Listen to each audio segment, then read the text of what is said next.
Good afternoon, everyone. Welcome to episode number 64 of the Project 2020 show. We are now at card 180 after Don C's Tony Gwynn and Tyson Beck with his Mariano. But we're also just a couple of hours away from the buying time ending on the Monday cards. I have that final data. I have the Tuesday pre-order data. And I did take a look back at auction versus buy it now. What is best right now in the Project 2020 economy? Let's get to all that and more in one quick second. Welcome back to my channel and welcome to the home of Project 2020 on YouTube. My name is Chris, otherwise known as @CRT_Sportscards on Instagram and Twitter. And if you want the best website for your Project 2020 news and notes, go to my website, CRTSportscards.com. Just go to the menu, drop down to Project 2020, and everything you need is right there. We're just a couple of hours away from finding out the first pre-order totals or the first print run totals for the week. We have George Brett and Jackie Robinson ending in just a couple of hours. I'm curious, how many cards did you buy of each? I just bought one Jackie, did not buy the George Brett, so I'll be very interested to see where the print runs land in a couple of hours, and hopefully we get them in a couple of hours. But here's what we know so far. George Brett by Matt Taylor. I had a target of 55 pre-orders after 48 hours, and we spoke about if he has 55 pre-orders at a 2% or 2.2% eBay penetration, we're talking at a print run in the mid 2000 range. But he spiked all the way to 71 pre-orders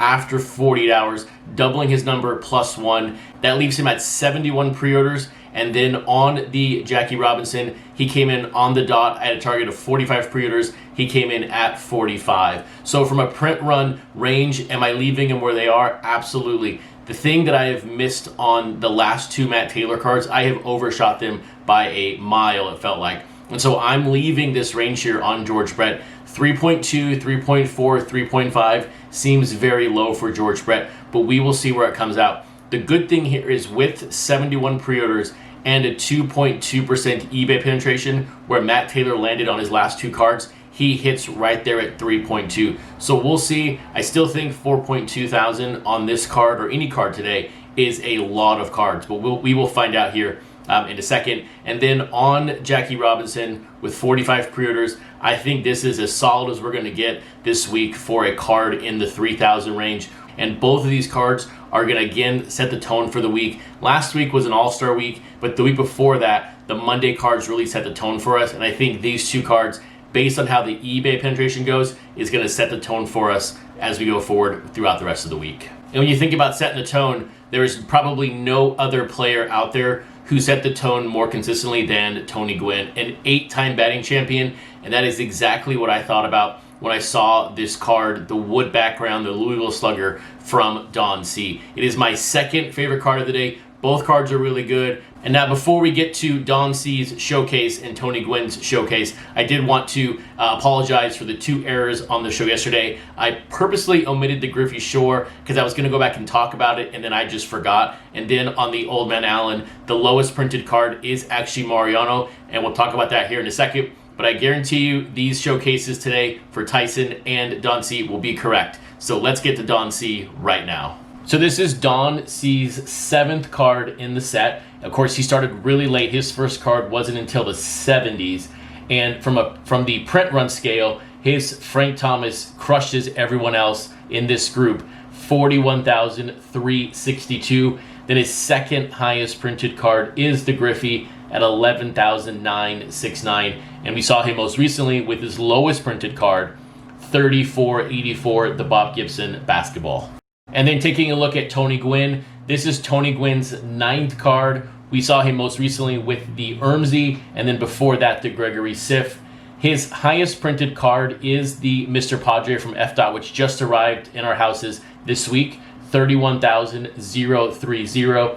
His second highest printed card is the Matt Taylor, 8,401. And his lowest printed card is his first card, the Old Man Allen, 1,302. Now, when it comes to Don C and Gwynn, what are my favorites? I'm curious, what are your favorite cards of this player and also of Mariano and Tyson Beck? Leave a comment below and let me know what your favorites are. On Don C, as I've said in the previous show, I don't really have a favorite, but I think I do now. I like this Tony Gwynn. I like the wood background. I like the Louisville Slugger. So this card is going to go into number 1 on my list for Don C. And now looking at Tony Gwynn, of course there is a Natural card, but Natural came out right before Joshua Vitas. So to me, those cards look very similar and they get lost in the shuffle. So if I had to pick a Tony Gwynn that I want to keep forever, right now it is the Gregory Siff, because it is so different and it's out there, and that is what I appreciate about Gregory Siff's work. Now, as we do our market watch and take a look at what happened yesterday with the actual dollars of the set, all of the charts will be on the website. I'm not going to show them right here because I really wanted to talk about the difference in buy it now and best offer. So take a look at the Y2K group, the Forgotten Seven, first player, second player. I will say for the most part, it was another day in the red. There were some double-digit losses. There were a couple gains here and there, but Ichiro did make it to $1,800 yesterday, so that was good to see. Not 2,000, not 1,950, but still a little bit of a positive movement comparative to his average for the past 6 days. So auction versus buy now in Project 2020, what is the best route at the moment when you look at first player, second player cards? Is one better than the other? I did take a look at this about 6 weeks ago, and the results were mixed. It was 50-50. There was no real difference in the two categories when it came to difference of price. There wasn't one that outweighed the other. I am curious though, before we talk about this and I show the data, what are your thoughts? When we spoke about this yesterday, did you think auction's best route, or did you think best offer was the best route for these cards? So the data that I'm about to put on the screen is from 7/14 to 7/27. It's 2 weeks of good solid data, and it's a range that we have been tracking individually every single day and really been talking about. So it gives us a good real range for in the moment pricing as far as what is the best route to do when it comes to selling these cards. But keep this in mind, if you're a buyer of these cards right now, think of it from the reverse perspective. If one category is better than the other, if I'm a buyer, I'm going to try to find a deal on the other end. So here is first player pricing when it comes to auction versus buy it now from 7/14 to 7/27. The first thing you're going to notice is the limited yellow on the auction side. Only 5 cards were better at auction than buy it now over the past 2 weeks. Now, some of these numbers are very similar, like Jackie Robinson, number 3, 474 at auction, 472 buy it now. That's only a couple dollars. It's not that big of a difference, but 474 is larger. You're looking at Mike Trout, 758.98 versus 757. That's only $1, but it's still bigger. But then you go down to, for example, like Ted Williams, JK5. At auction, $300.67, and then at buy it now, best offer, $345. That is a large difference. And when you look at second player, it's actually even more stark. On auction pricing, only 2 cards sold at a higher clip than the best offer. And the 2 that sold on the Tony Gwynn Grotesque, it's only 30 cents, so it's very minimal. They're basically the same number. And then the Don Mattingly Jameson, that was $11 more. But for the most part here, there is a very clear picture developing. And that is, if you are selling these cards right now, you need to list them at best offer buy it now, especially with the market the way it is. It's fluctuating. It feels like people are bringing their prices down. Why that is, it's tough. People were moving up for a while there. This month is going to be tough in August. But if I were you right now and you're selling first player, second player cards, keep them at buy it now, best offer. There's no reason to risk it, because on this screen here, 33 of the 40 cards sold at a higher average price at best offer buy it now than auction. But if you're a buyer here, what should you be doing? Filtering your listings and your searches by auction. Now you want to look at both, obviously, but take a look at the auctions and see where they end up and see what's ending first. I do share these from time to time on Twitter to highlight certain ones. Maybe there's a bad listing title or an odd listing time. So keep a look at auctions, but don't just assume auctions are going to go higher, because right now only 7 of the 40 cards ended higher at auction. So if you're a buyer, go buy these cards at auction right now. Hopefully you're liking the video so far, and if you're not subscribed, please hit that subscribe button. This is your best resource for Project 2020 news and notes as I deliver you a video to your inbox 6 out of the 7 days of the week. So thank you for subscribing to my channel. Now, before we talk about my card of the day, I did want to highlight a collector out there of Project 2020, and this photo is very fitting based on Tyson Beck releasing his next card right now today.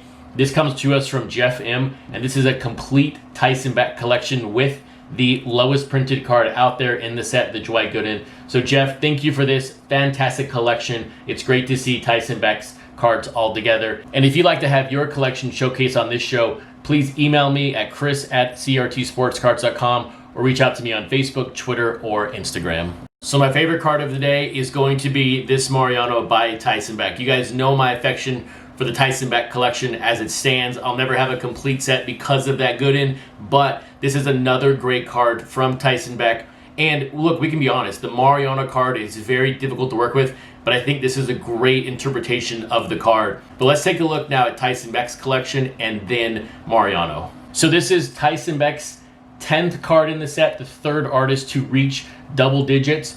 We saw him most recently with the Frank Thomas, and then before that, the Jackie Robinson. On the print run scale, his number one card is the Sandy Koufax, 21,535, and his second highest card is that Ted Williams I talk about all the time, 9,507, and his lowest card, and I think it'll always be the lowest card of the set, Dwight Gooden, 1,065. And then when you look at Mariano, this is his 9th card in the set. We saw him most recently with the Ben Baller. Before that, it was the Mr. Cartoon. On the print run scale, his highest card is the JK5, 35,330. And then his second highest printed card is the Ben Baller, 12,611. And his lowest card, correct here, is Old Man Allen, 1,127. So when it comes to my favorites, you guys know my favorite Tyson Beck. It is a Ted Williams. And then on the Mariano card, it is JK5. The more I get these cards in hand from JK5, the more I like them. And I think this speaks to Topps in general. If Topps wants to elicit and gain more fans in this set, the more cards they need to get in hand. It's very simple. The more that I receive, the more that I like. The Gregory Siff, Derek Jeter, prime example. I was sort of liking that card overall. When I got it in hand and looked at it, I thought it was a fantastic card. So the more cards we get in hand, Topps, the better off we'll be in the long run. But now let's take a look at the Tuesday cards and let's project some print runs. So yesterday's two cards were, number one, my favorite, the Old Man Allen Mark McGwire, and then the Mr. Cartoon Ken Griffey Jr. Now by reading social media, Ken Griffey Jr. was by far the best card of the two, and the pre-orders spoke to that exact sentiment. After one day, Griffey came in at 99 pre-orders, and then Mark McGwire comes in at 27, just beating out the Jackie Robinson from Monday's cards. On the print run scale here, I think, again, these are very straightforward. The Mark McGwire, I'm keeping it with the same range as Monday, 3.2 to 4.2. I don't think we're going to get to the floor of the Rochester, and I don't think we're going to buy this card up for a potential flip in the future. So I like this card in the 3 range, but if people get dicey with this card and try to get tricky with it, they could drive it over 4,000. But I do like this card right now in the 3,000. And then when you look at Griffey, when you take a look at all of his previous cards, all of the big data, I like him 7.25 to 8.25. And you might say, Chris, 7.25 is low for Griffey right now. But when you take a look at a target 48-hour pre-order total of 150 pre-orders, when you factor in just over a 2% eBay penetration, 7,250 is 2.07% on eBay penetration. So I think that number is in play, but I don't think we get over 8,250. But we'll find out here in the next 24 hours. If you like this video, please give it a thumbs up. And if you want more news and notes from me around week 19 in Project 2020, check out that playlist on the screen right now.